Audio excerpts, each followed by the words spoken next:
ಖ್ಯಾತ ಚಿತ್ರನಟ ಪ್ರಕಾಶ್ ರಾಜ್ ಈ ಬಾರಿ ಬೆಂಗಳೂರಿನ ಸೆಂಟ್ರಲ್ನಿಂದ ಪಕ್ಷೇತರ ಅಭ್ಯರ್ಥಿಯಾಗಿ ಸ್ಪರ್ಧಿಸ್ತಾ ಇದ್ದಾರೆ ಲೋಕಸಭಾ ಚುನಾವಣೆಗೆ. ಹಾಗಾದರೆ ಬನ್ನಿ, ಅವರೇ ನಮ್ಮ ಜೊತೆ ಇದ್ದಾರೆ, ಮಾತನಾಡಿಸೋಣ. ಸರ್, ಸಿನಿಮಾದಿಂದ ರಾಜಕೀಯಕ್ಕೆ ಯಾಕೆ ಸಡನ್ ಚೇಂಜ್? ಸಿನಿಮಾದಿಂದ ರಾಜಕೀಯ ಅನ್ನೋದಕ್ಕಿಂತ ಒಬ್ಬ ಡಾಕ್ಟರ್ ರಾಜಕೀಯಕ್ಕೆ ಬಂದಾಗ, ಒಬ್ಬ ಇಂಜಿನಿಯರ್ ರಾಜಕೀಯಕ್ಕೆ ಬಂದಾಗ, ಒಬ್ಬ ಪ್ರಜೆ ದೇಶದ ಬಗ್ಗೆ ಯೋಚನೆ ಮಾಡ್ತಾ ರಾಜಕೀಯಕ್ಕೆ ಬಂದಿದ್ದಾರೆ ಅಷ್ಟೇ.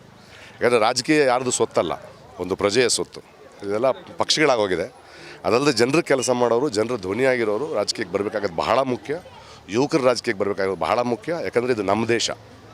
ಸರ್, ತುಂಬ ಎಕ್ಸ್ಪೆಕ್ಟೇಷನ್ ಇಟ್ಕೊಂಡಿರ್ತಾರೆ. ಈಗ ಸಿನಿಮಾದಲ್ಲಿ ಬೆಳ್ಳಿತೆರೆ ಮೇಲೆ ಕಾಣಿಸ್ಕೊಳ್ತಿದ್ದೀರಾ, ತುಂಬ ಜನ ನೋಡ್ತಾ ಇರ್ತಾರೆ, ಏನೋ ಮಾಡ್ತಾರೆ ನಮಗೋಸ್ಕರ ಅಂತ ತುಂಬ ಎಕ್ಸ್ಪೆಕ್ಟೇಷನ್ ಇರುತ್ತೆ.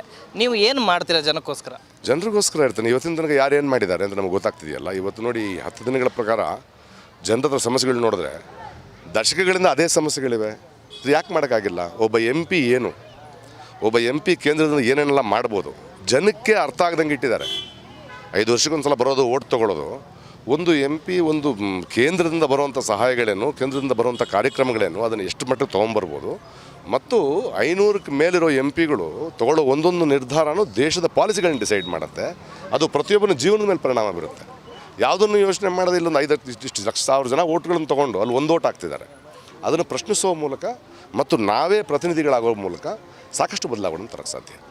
ಪ್ರಕಾಶ್ ರಾಜ್ ಅವರು ಹೊಸ ಒಂದು ರಾಜಕೀಯದಲ್ಲಿ ಒಂದು ಅಲೆಯನ್ನು ಸೃಷ್ಟಿ ಮಾಡ್ತಾರೆ. ಅವರ ಹೊಸ ಯುನೀಕ್ ಆದಂಥ ಚಿಂತನೆಗಳು ಇದರಲ್ಲಿ ಇರ್ತವೆ. ಏನೇನು ಚಿಂತನೆಗಳು? ಇವೆಲ್ಲ ಕೇಳಿ ಸಾಕಾಗಿದ್ದಾರೆ. ಇವನೊಂದು ಚಳವಳಿ ಮಾಡ್ತಾನ, ಹೊಸ ಅಲೆ ತರ್ತಾನ, ಐಡಿಯಾಲಜಿ ಏನಿಲ್ಲರಿ. ಜನರಿಗೆ ಏನು ಬೇಕೋ ಅದನ್ನು ಮಾಡ್ಬೇಕು ಅಷ್ಟೇ ನಮ್ಗೆ ಬೇಕಾಗಿರೋದು. ಇವಾಗ ನಿಮ್ಮ ಜಾತಿ ಬೇಕಾಗಿಲ್ಲ, ನಿಮ್ಮ ಧರ್ಮ ಬೇಕಾಗಿಲ್ಲ, ನಿಮ್ಮ ಹಣ ಬೇಕಾಗಿಲ್ಲ. ಯುವಕರಿಗೆ ಕೆಲಸ ಬೇಕು, ಕುಡಿಯೋಕ್ಕೆ ನೀರು ಬೇಕು, ಎಲ್ರಿಗೂ ಸಮಾನ ಶಿಕ್ಷಣ ಬೇಕು. ನಮಗೆ ಬೇಕಾಗಿರೋದು ಅಷ್ಟೇ. ಇದು ನಮ್ಮ ದುಡ್ಡು, ಟ್ಯಾಕ್ಸ್ ಕಟ್ಟೋದು. ಅಷ್ಟನ್ನು ಮಾಡಿ ಸಾಕು ಸ್ವಾಮಿ.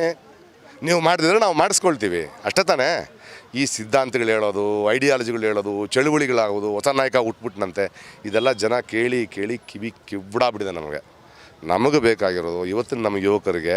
ಯಾಕಂದರೆ ಇದು 40 ವರ್ಷ ಯುವಕರು ಭಾಳ ಬಾರ್ತಾರೆ. ಇದು ಮುದುಕರು ಯಾರು ಡಿಸೈಡ್ ಮಾಡೋಕ್ಕೆ? ಅವ್ರ ಭಾರತನ ಡಿಸೈಡ್ ಮಾಡೋಣ, ನಮ್ಮ ಭವಿಷ್ಯದ ಮಕ್ಕಳನ್ನ ಭಾರತ ಡಿಸೈಡ್ ಮಾಡೋಣ. ನಮ್ಮ ನೆಮ್ಮದಿಯನ್ನು, ಶಾಂತಿಯನ್ನು, ಊಟವನ್ನು, ಕೆಲಸವನ್ನು, ನೀರನ್ನು, ಆರೋಗ್ಯವನ್ನು, ಸಮಾನ ಶಿಕ್ಷಣವನ್ನು ನೋಡೋಣ. ಇಷ್ಟು ಸಾಕು. ಮಿಕ್ಕಿದ್ದು ನಾವು ನೋಡ್ಕೋತೀವಿ. ಸರ್, ಈ ಮೊದಲಿನಲ್ಲೂ ಕೂಡ ಪ್ರಕಾಶ್ ರಾಜ್ ಅವರು ಮೋದಿ ಅವ್ರನ್ನ ಸೆಂಟ್ರಲೈಸ್ ಮಾಡ್ತಾ ಇದ್ದಾರೆ, ಟಾರ್ಗೆಟ್ ಮಾಡ್ತಾ ಇದ್ದಾರೆ ಅನ್ನುವಂಥದ್ದು. ಬೇರೆ ಪಾರ್ಟಿ ಬಗ್ಗೆ ಮಾತನಾಡ್ತಾ ಇಲ್ಲ. ಯಾರು ನಮ್ಮ ಚಿಕ್ಕಪ್ಪನ ಮಗನ, ದೊಡ್ಡಪ್ಪನ ಮಗನ ಅವ್ರು ಟಾರ್ಗೆಟ್ ಮಾಡೋಕ್ಕೆ? ಇನ್ನೊಂದು 2 ತಿಂಗಳಾದ್ಮೇಲೆ ಅವರು ಒಂದು MPನೇ ಬಿಡ್ರಿ. ಮೋದಿ ಅಲ್ಲ, ನಮಗೆ ಅವರ ಸರ್ಕಾರ ಮಾಡಿರೋ ಕೆಲಸದ ಮೇಲೆ ಕೋಪ ಇದೆ ನಮಗೆ. ನೀವು ಯಾರಾದರೆ ನಮಗೇನು ಸ್ವಾಮಿ? ನಮ್ಮ ದುಡ್ಡು ಏನು ಮಾಡ್ತಾಯಿದ್ರಿ ಇಲ್ಲಿ? ನೋಡಿ, ಇಲ್ಲಿ ನೀರಿನ ಸಮಸ್ಯೆ ಇದೆ ನೋಡಿ, ಸ್ಲಮ್ಗಳು ನೋಡಿ ಹೇಗಿದೆ. ಹಂಗಾರೆ ನಮ್ಮ ಟ್ಯಾಕ್ಸ್ ದುಡ್ಡು ಏನು ಮಾಡಿದ್ರಿ ನೀವು? ಏನು ಮಾಡಿದ್ರಿ? ಅಷ್ಟೇ ತಾನೇ ಕೇಳ್ತಾ ಇರೋದು. ಆ ಪಕ್ಷದ ನಾಯಕ, ಸರ್ಕಾರದ ನಾಯಕ ಮೋದಿನವ್ರು ಕೇಳಿ. ಮೋದಿ ಬಗ್ಗೆ ನಮಗೇನಿದೆ ರೀ? ಮೊದಲು ಅವ್ರು ವಾರಣಾಸಿನವ್ರಿಗೆಲ್ಲ ಕೇಳಿ. ಸರ್, ಒಂದು ಲಾಸ್ಟ್ ಕ್ವೆಶನ್. ಬೆಂಗಳೂರು ಸೆಂಟ್ರಲ್ಲೇ ಯಾಕೆ ಸರ್? ಬೆಂಗಳೂರು ಸೆಂಟ್ರಲ್ಲು ನಾನು ಹುಟ್ಟು ಬೆಳೆದಿರೋ ಊರು, ನನ್ನ ಜನ, ನನ್ನ ಮನೆಗೆ ನಾನು ಬರೋದಕ್ಕೇನಿದೆ? ಮತ್ತು ಒಂದು ಮಿನಿ ಇಂಡಿಯಾ, ಎಲ್ಲ ಭಾಷೆಯ ಜನ ಇದ್ದಾರೆ ಅಲ್ವಾ? As simple as that. Sir, ನಿಮ್ಮದು ಇದು ಪಾರ್ಟ್ ಟೈಮಾ ಅಲ್ಲ ಪೊಲಿಟಿಕಲ್ ಇನ್ನು ಮುಂದೆ ಹೆಂಗೆ ಕಾಣಿಸ್ತಾ ಇದೆ ನಿಮಗೆ? ಇದು ನನ್ನ ಜೀವನ ಇನ್ಮೇಲೆ. ಓಕೆನಾ? ಇವಿಷ್ಟು ಪ್ರಕಾಶ್ ರಾಜ್ ಅವರ ಮಾತು. ಕ್ಯಾಮ್ರಾ ಪರ್ಸನ್ ಸಿದ್ದು ಜೊತೆ ವಾಸುದೇವ್ ಭಟ್, ಫಸ್ಟ್ ನ್ಯೂಸ್, ಬೆಂಗಳೂರು.